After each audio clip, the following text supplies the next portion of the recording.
dived into this, the statistic that was given about the 80-20 rule, I guess. 80% of is customer experience and 20% price. And that is a difficulty and challenge that lawyers have and other professionals about the commoditisation of our professions of trying to distinguish price of value as compared to expertise.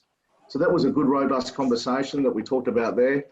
We then had a bit of a play because our concentration waned after about 2 minutes, as we all do.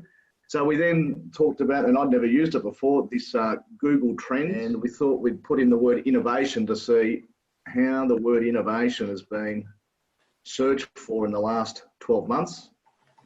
And you'll notice there that between the 12th of April to the 18th, there's been 28, I don't know if that means 28 times of something, I don't know what it is yet, but you'll see that there's a fall off a cliff from 57 down to 28.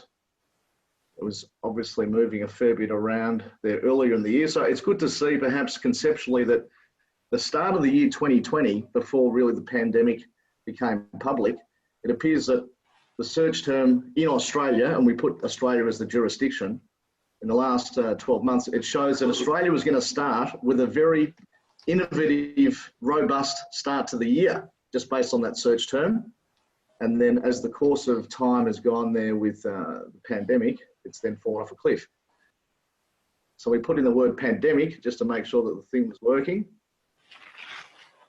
And you'll see there, which February 16 is when the term pandemic really started to skyrocket, peaked between the 8th and 14th, and has now plateaued between the 12th and 18th. So we did that, and we then moved on to the importance of referral marketing, the reinforcement of this motto that BBG has, being people do business with those that they know, like and trust. So there's a wonderful opportunity there for trademarking that we can discuss at some point. Glenn Barkham, we then talked about customer engagement, caution signs, the extreme customers. Really, what is an extreme customer? We noted that the idea was that they're customers that either really like you or really hate you, that probably a bit more product centric, those that actually did not have a good experience. It's always good to get that feedback. I reckon that's such an important part of growing your business, is you go in and you think everything's hunky-dory, because when people talk to you, they want to be nice. Yeah. But the reality of, as soon as you get somebody in to actually get some objective advice, there's always things that you don't realize that really piss people off. And it's so important to get that third-party feedback. I can't stress how powerful it actually is. The concept of feedback was definitely appreciated. Sure. Yep, okay.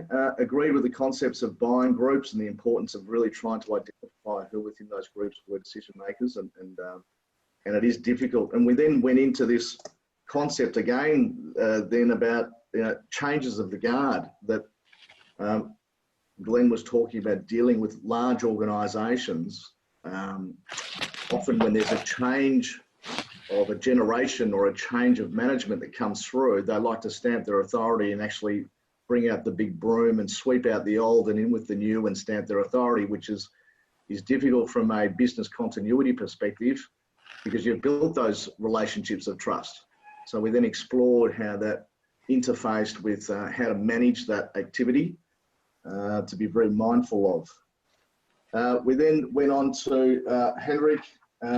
We talked about trends, that the constraints less so and complexity more so, and perhaps there's a shift that's occurring because of these trends. He then noted that because of what's happening now, because he also deals with manufacturing industries, that the issues of safety and health are coming to the fore, and the opportunities that presents for strategic collaborations and partnerships. Lastly, then Emma, very insightful with an expertise that I'm not familiar with, which is digital marketing and the whole science that goes with that, and the importance of influencers and how to leverage the relationships with influencers. and a matter of just finding who are the right influencers that are very specific in that specific category. Wonderful group, very exciting, and again, thank you for the opportunity to be part of these.